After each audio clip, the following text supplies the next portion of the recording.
அப்போ திருமா மீது சிறு சிறு தலித் அமைப்புகள் எல்லாருமே விமர்சனம் பண்ணுறது நீங்கள் பார்ப்பீங்க. ரொம்ப கடுமையாகவோ வல்கராகவோலாம் விமர்சனம் பண்ணுறது பார்ப்பீங்க. என்ன காரணம்னா இவங்கெல்லாம் ஒரு காலகட்டத்தில் ஒரே மாதிரி இருந்தவங்க. அவங்க பின்னாடி ஒரு 10 பேர் 20 பேர் தான் இருப்பாங்க.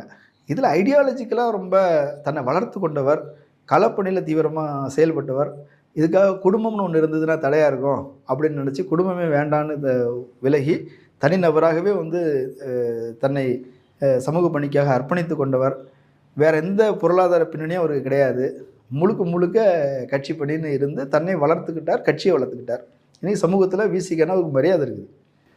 இன்றைக்கி எல்லாருக்குமாக பேசக்கூடிய கட்சியாக இருக்குது. ஒடுக்கப்பட்ட மக்கள்லேருந்து பிற்படுத்தப்பட்ட மக்கள்லேருந்து எல்லா பிரச்சனையும் பேசக்கூடிய தேசிய அரசியலில் முக்கியத்துவம் உள்ள ஒரு தலைவர் அவர் வளர்ந்துருக்கிறார்.